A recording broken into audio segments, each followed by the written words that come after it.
Rev it up and welcome to Cars Yeah, show number 1991. We're closing in on 2000 here. Holy cow. Be prepared to be inspired. This is Cars Yeah, where you'll enjoy interviews with inspiring automotive enthusiasts. Mark Green is here to provide you with a fuel injection of automotive inspiration. So get in, sit down, buckle up, and get ready for a wild ride here on Cars Yeah.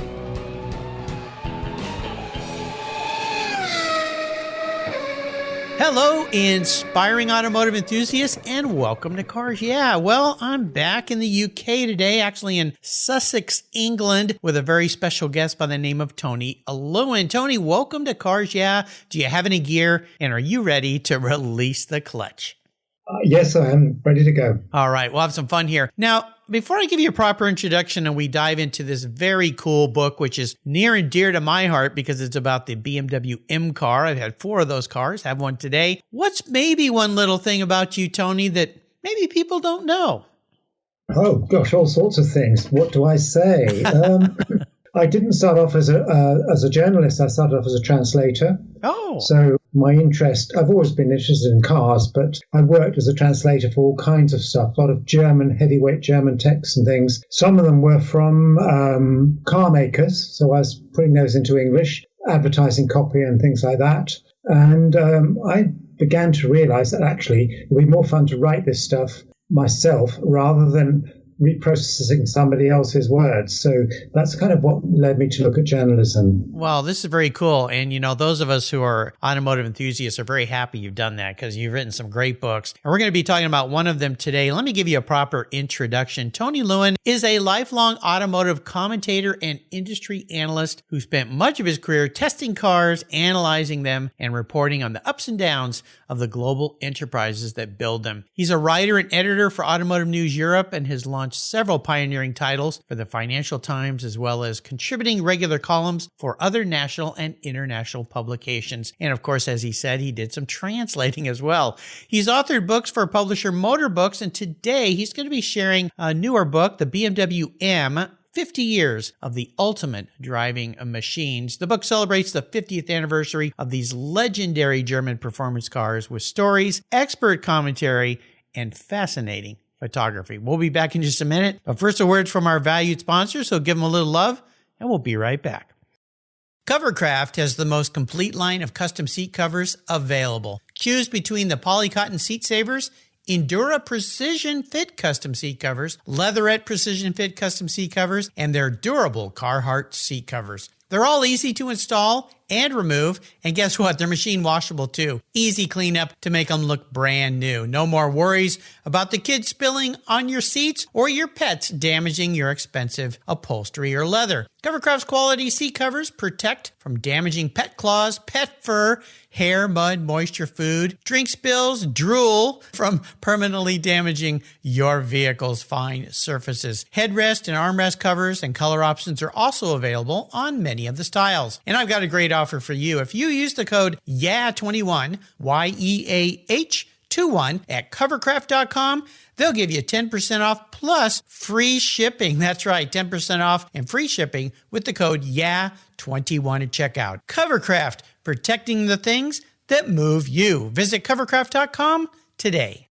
Last year, I changed my collector car coverage to American Collectors Insurance. That's who now protects my Porsche Turbo, the one I call my Orange Crush. But did you know they also insure your valuable collections of automobilia and other collectibles? If you're like me, you've invested in a lot of cool collectibles over the years. Those items are valuable, and if you were to lose them in a theft or a fire, well, try to get your normal homeowner's insurance to pay you what they're worth. Good luck with that. American Collectors Insurance provides you with assurance and confidence that your collectibles are fully covered. They insure a lot of items, including automobilia, wine, baseball cards, books, figurines, die-cast models, model trains, glassware, sports memorabilia, toys, and a whole lot more. American Collectors Insurance, they've been protecting us enthusiasts since 1976. They provide you with an agreed value insurance policy backed by a long history of taking care of their clients. Give them a call today for your personal agreed value quote at 866-ACI-YEAH.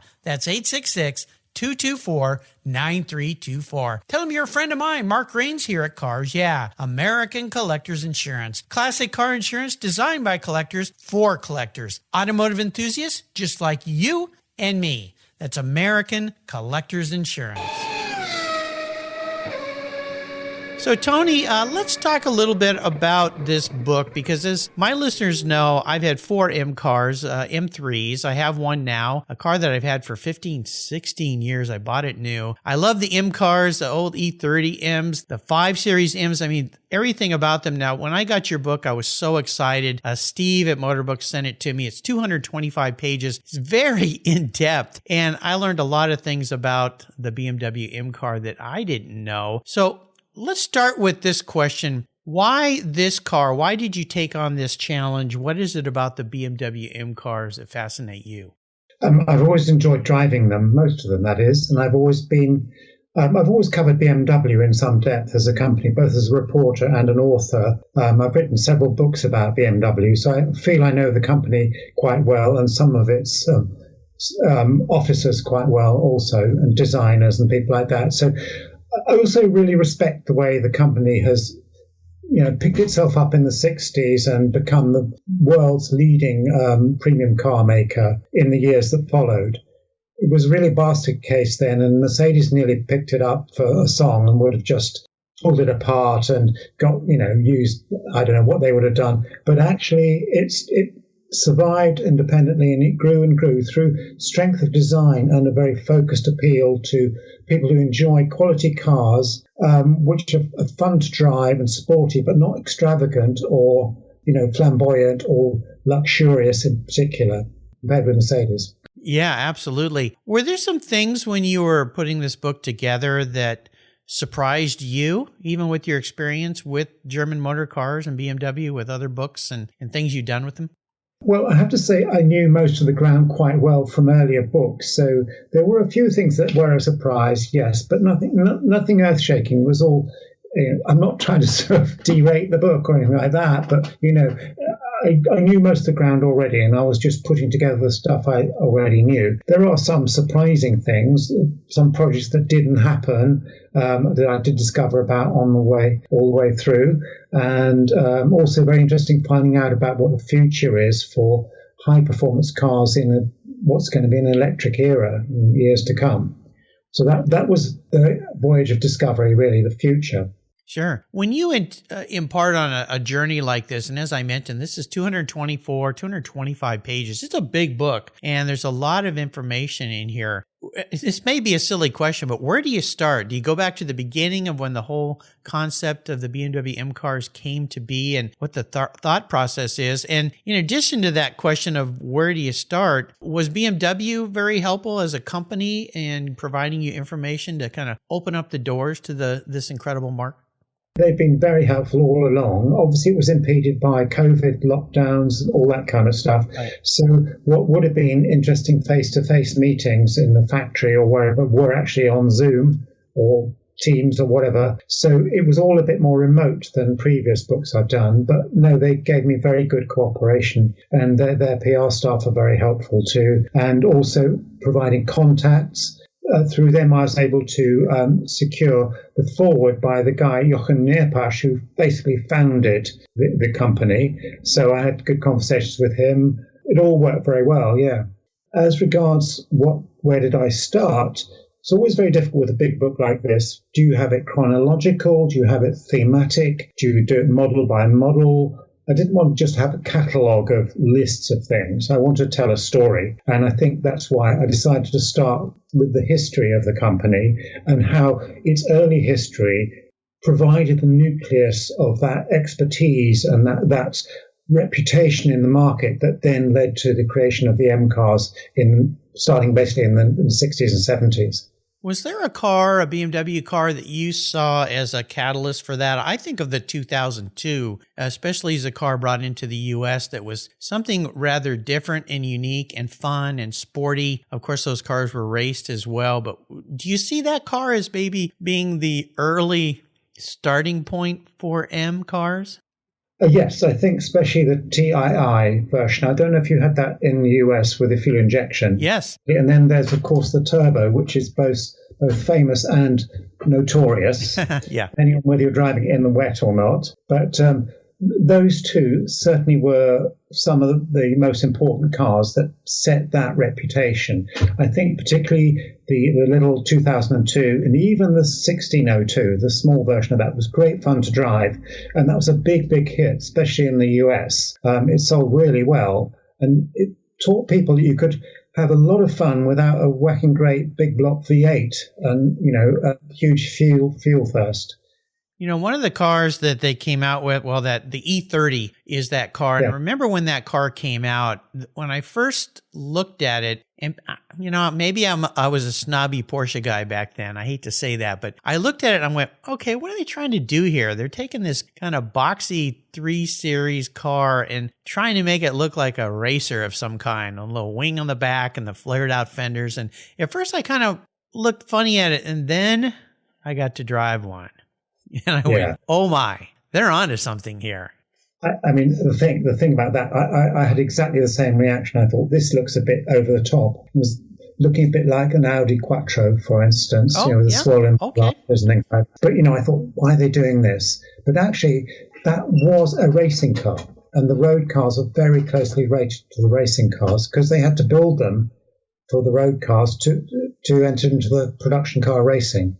Yeah, they were fantastic. And what did that car do for, in your opinion, with this book, BMW's reputation as starting to dive into really serious sports cars? Was that really a tipping point, do you think, for BMW with that E30 M3? Yes, it was still a pretty specialized machine. It was raw and racy and really quite nervous to drive. And, it was not a comfortable car. It wasn't a quiet car. It was just tremendous fun. And you really did feel you were driving virtually a racing car on the road. And for many people, that was great. But it was not a wide appeal car. It didn't appeal to, people would be driving, probably not Porsches, but certainly not Mercedes drivers or anyone like that. It was too specialized for that. But, it was a fantastic success, and on the racetracks, it demolished everything. Yeah, it's amazing. And you see now, of course, the values of those cars really starting to climb. I think as young people who were young in the 80s are now going, oh, okay, now I've got a job. Maybe I can buy this as a collector car because I dreamed about it back when I was a kid. So you really see numbers starting to go up in the market. But of course, a lot of collector cars are going through the roof right now. It's just kind of one of those rapid climbs. I wanted to get your opinion of how BMW expanded the M into, say, the 5 Series, and then we can come all the way forward into today where they seem to be slapping the M on a lot of different stuff that really isn't an M. It's just a moniker that makes people feel better, I think, in some ways. But what was your thoughts on when they expanded into the big sedans and going, wait a minute, because after I hear your response, I'll tell you what mine was. But what was your opinion of that? And what did you learn in putting the information together for the book?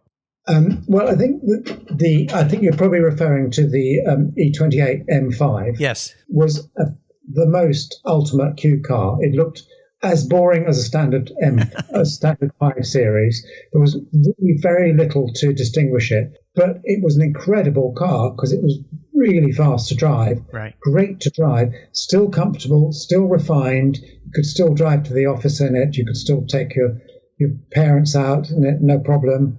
It wouldn't frighten the horses. But that showed that BMW could actually do both sporty and comfortable at the same time. Yeah. When I first saw that, I went, okay, wait a minute. What are they up to? And then I drove one, and I've driven the models that came after that, the different variations. And, I got out of the first one I drove and I went, oh my gosh, that is awesome. It just kept pulling and pulling and pulling, and the power kept coming on and coming on. I'm like, okay, when is it going to stop? I think I better back off the throttle here. It blew me away. And while I've never had one, I've always looked up to them because I like smaller cars. I don't like big 4-door cars. But that one kind of tickled my fancy, as you would say.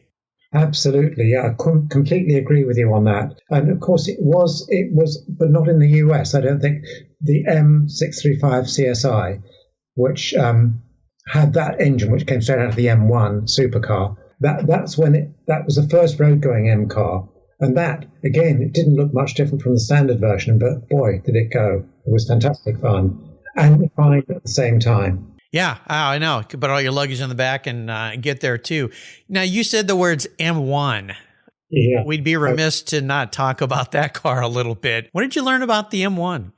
All kinds of things. I mean, it could have been, well, it was. Financially, it was probably a disaster for BMW. Everything went wrong with it at the beginning. It was designed to race, but by the time it was ready, the racing formula had gone. That class didn't exist anymore. It was built in collaboration with Lamborghini, which was a very risky operation at the time. Yeah, no kidding. Lamborghini was slow and they kept almost going bankrupt. BMW pulled the project back in-house and came up with this fabulously styled and then in the end well-made two-seater mid-engined supercar. And in design, it's hardly been surpassed since. It's very elegant.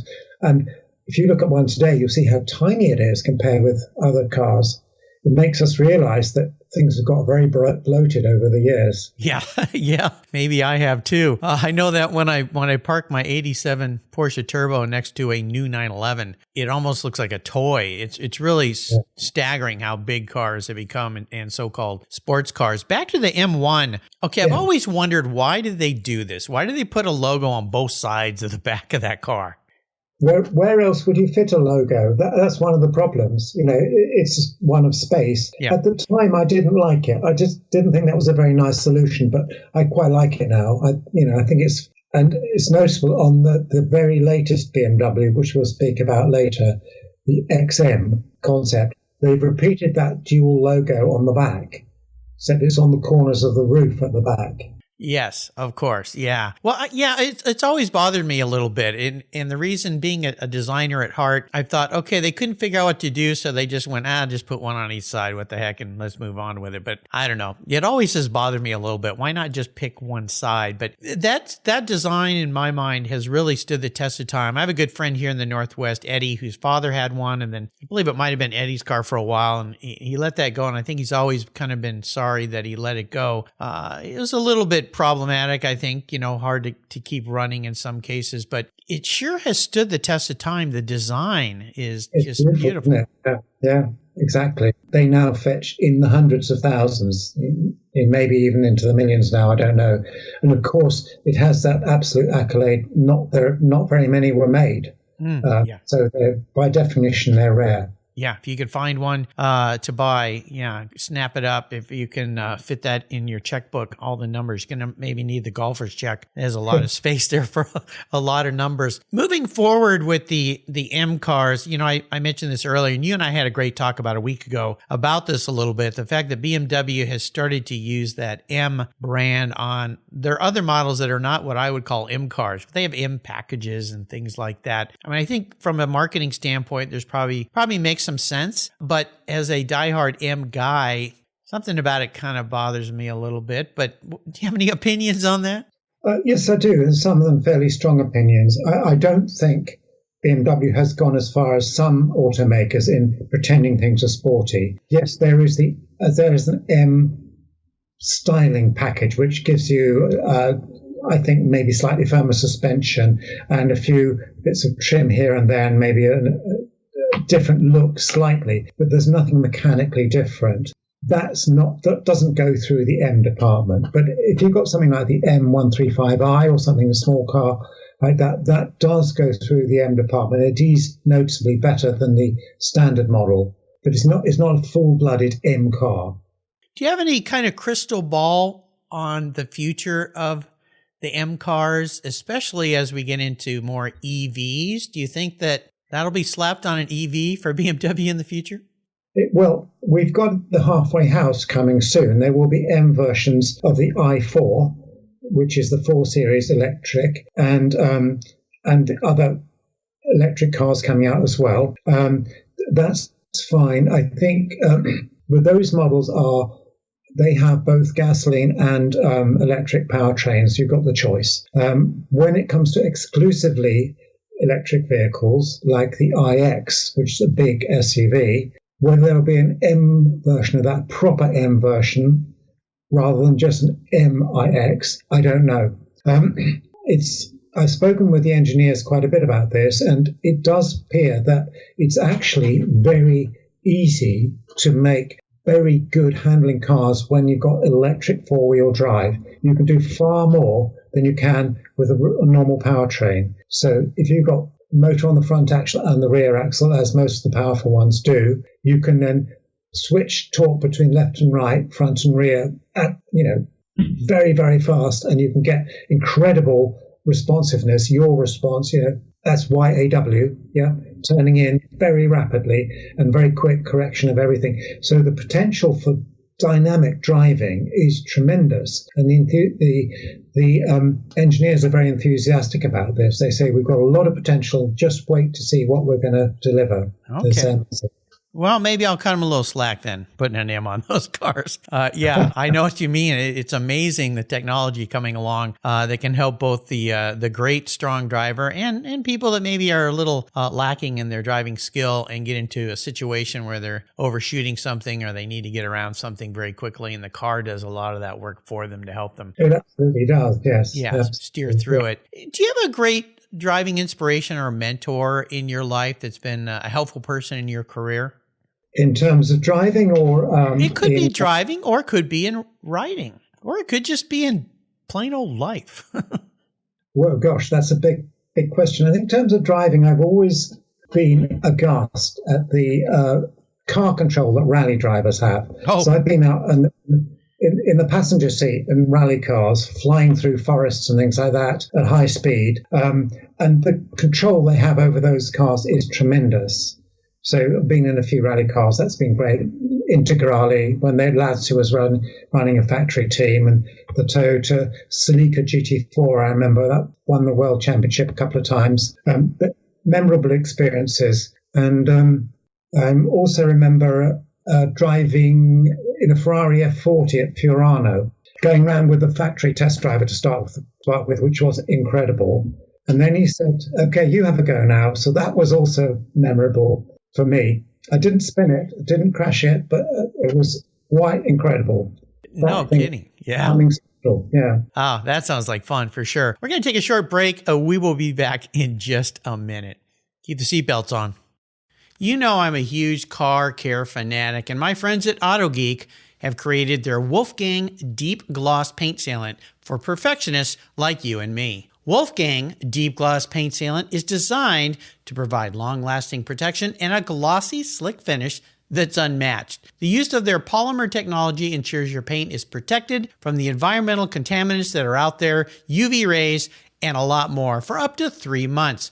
By providing glossy look of carnauba wax with the longevity of synthetic formulas, Wolfgang Deep Gloss Paint Sealant is the best of both worlds. Go to autogeek.net and get yours for the best product selection on the internet today, along with their skilled technical support. Autogeek.net is where I go for all my detailing needs. That's autogeek.net. I've discovered Linkage.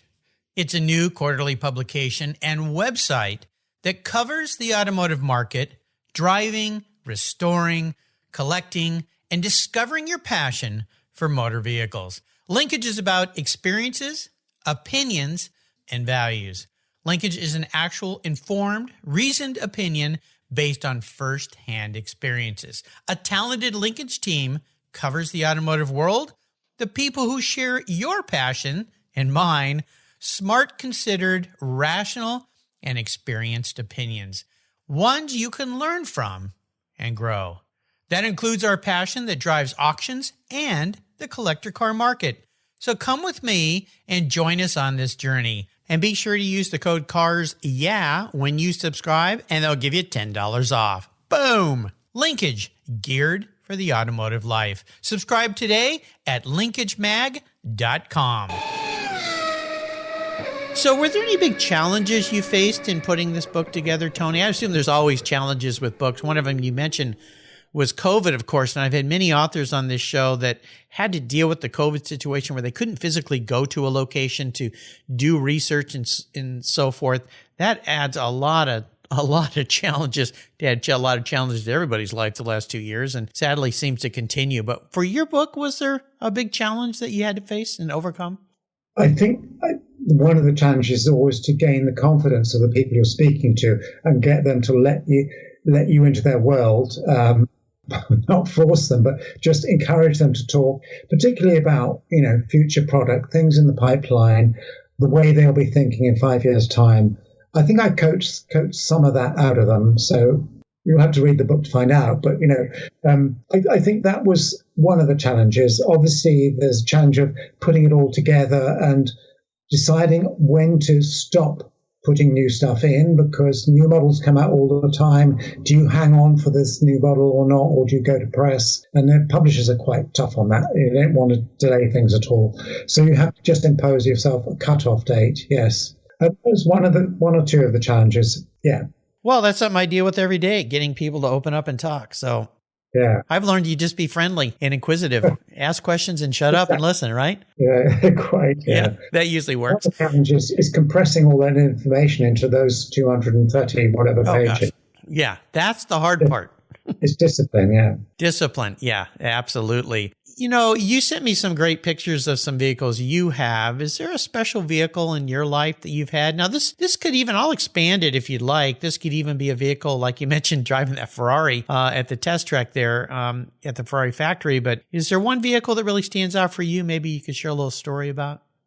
Yeah, 2 or 3 cars I've owned, I've loved. I had the first BMW I actually owned was a 2002 Ti Touring, which was the unsuccessful hatchback version of the 2002. It was great fun to drive, but pretty scary in the wet. Yeah. Because the previous owner had put large tyres on, which gripped really well in the dry, but in the wet, they had very little grip. So roundabouts, which I don't think you really have too many. We actually have them here in the Pacific Northwest. Now, if people could just figure out how to use them, that would be great. Yeah, but anyway, sometimes you go around a bit more sideways than you expected. But it was good fun to drive, and it gave me a taste for BMWs. I think the car I've enjoyed most that I've had is the Porsche Boxster. Not a sort of super duper, all singing and dancing, powerful one. It was just a 2.7. I just love that car for its harmony, its balance, everything, the sound it makes. If I could have one again, I would have one of those, I think. And there was an Alpha I had when I was a student.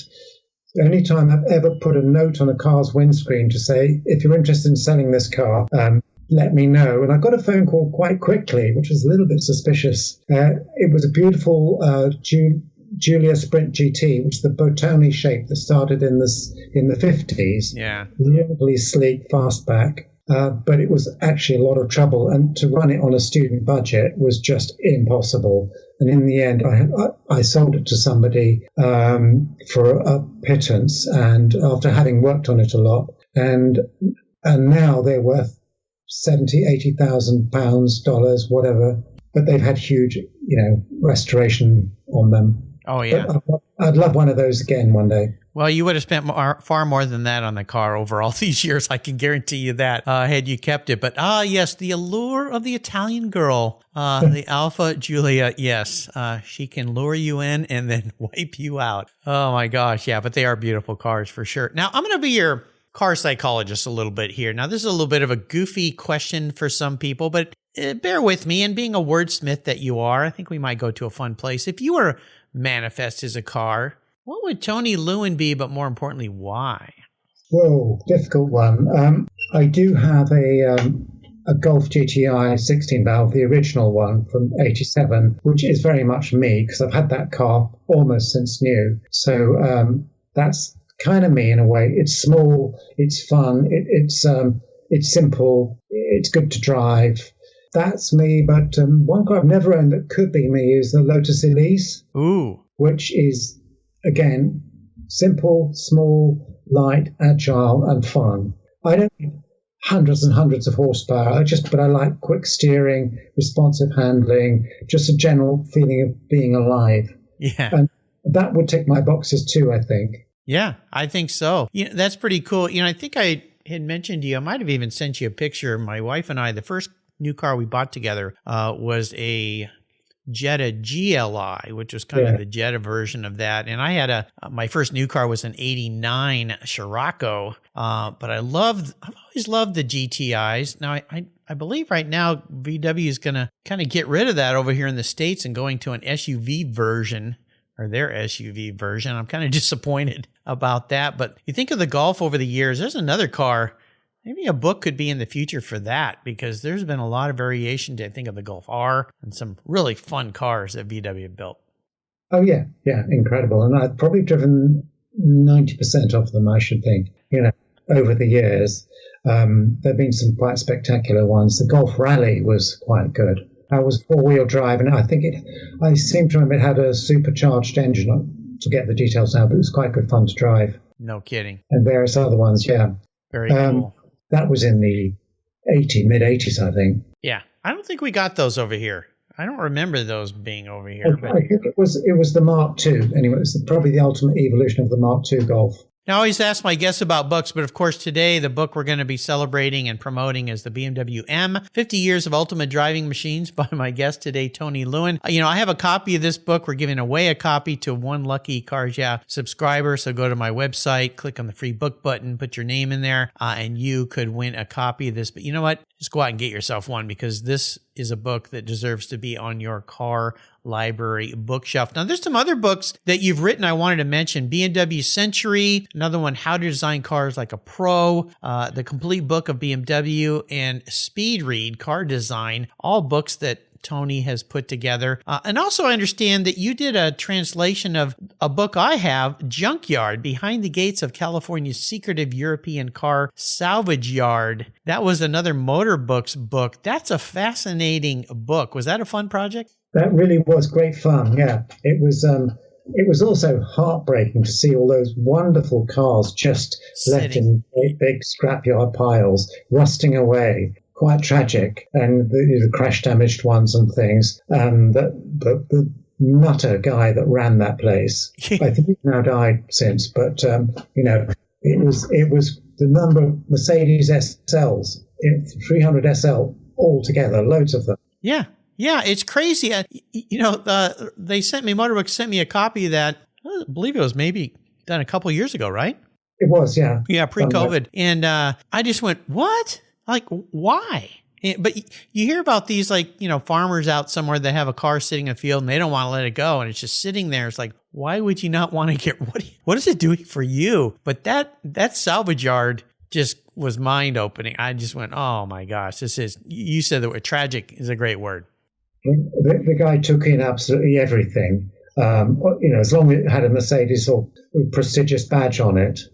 Yeah. Do you know what has happened with that since? Has that been sold off or gone, or is it still? No, I should actually write myself a note to find out. Okay. I imagine all the bounty hunters have been in there and they've pulled up all the pieces and things like that. Yeah, probably so. Well, let me know when you find out. So I'm going to take you on the ultimate drive today, Tony. I've got a wide open checkbook here. I'm going to provide you with any vehicle. You can pick any car in the world. You can go driving anywhere you would like, and you can be with anybody, living or deceased. What does an ultimate drive look like for a guy like you that's driven so many ultimate cars? Whoa, that's a tricky one. But I think I'd quite like to be back in that lovely Alpha I had back in the 70s. Really? And that was a 62 model. If that could be magically restored and back on the road, I'd love to be in it, and I'd love to be maybe driven by Bertone or somebody, the designer of it, to find out how he just created such a beautiful shape when everything else at the time was boxy and boring. Yeah. That would be my dream drive. Maybe driving around Lake Lugano or somewhere in northern Italy with him. That'd be pretty cool. Yeah, exactly. Maybe not too many hairpin turns and things. I don't think the handling is probably up to modern standards. Okay. Or for that matter. There you go. Tony, this has been a great fun chat with you, and I really appreciate you coming on the show and sharing this wonderful new book of yours. It's just marvelous. Before I let you go, do you have maybe a success quote or words of advice or some inspirational words for us as we have dived into the new year here? Well, I think, gosh, I don't want to sound too moralistic here, but I would say don't believe everything you read on the internet. Your site accepted, of course. Thank you. Because there are a lot of people who put their opinions up there as fact, whereas us journalists who do the hard work, get the genuine facts from the right people, printed matter is often much more credible than what you'll find online. Well said. Treat everything warily online. Caveat emptor. Yeah, absolutely. Do you have a website or a way people can follow along with you, or is Motorbooks the best place to find what you're putting together these days? Well, Motorbooks will have the stuff I do for Motorbooks, yes. I don't have my own website now. I've always resisted that. But, I mean, if anyone wants to get in touch, they can do it via you, if that's okay, Mark. Can you do? Yeah, absolutely. Happy to be your assistant here. Happy to connect people with you. Yeah, your listeners, you can just reach out to me. I'm easy to find, mark@carsyeah.com. I want to thank Steve, my good friend there at Motorbooks, for introducing me to Tony. He has sent me so many great authors and so many wonderful books and Motorbooks. You can go to their website. I'll put a link to it, but they're easy to find, just Motorbooks online. They do some of the finest automotive books, if not the best, available today. So if you're looking for something to put on your shelf or to give to a friend, books are a great gift because they keep on giving. I always give away books to my friends during the holiday season or birthdays. Check out Motorbooks. Tony, thanks for being so generous today with your time and expertise. What a wonderful book. Thank you for putting this together for us M fans, BMW fans. Until you and I talk again, my friend, I'll see you down the road. Thank you, Mark. Bye-bye. You're welcome. If you're listening to Cars Yeah, there's a pretty good chance you believe what I believe, that the collector car vehicles we love are more than just a means of getting around from one place to another. They're part of our culture and identity as a people, bringing us together at vintage races, classic car auctions, and 1,000-mile rallies. That's why I support the RPM Foundation, which exists to ensure that critical skills necessary to preserve and restore these important vehicles aren't lost to time. RPM stands for Restoration, Preservation, and Mentorship, and their goal is to inspire the next generation of vehicle restoration professionals through its outreach programs, including Shop Hop, Off to the Races, the RPM Future Class, and many more. These programs engage talented young people across the country and connect them with mentors and a variety of opportunities in the future. For more information on how RPM Foundation is driving the future of the collector car vehicles, go to rpm.foundation today. Thank you so much for joining us on today's ride here at Cars Yeah. Drive on over to carsyeah.com to find show notes and inspiring automotive fun. Download your free copy of Filler Up, a fun book filled with gorgeous photographs of fuel filler fun, including quotes from more inspiring automotive enthusiasts. Download your copy today, and we'll see you next time on Cars Yeah.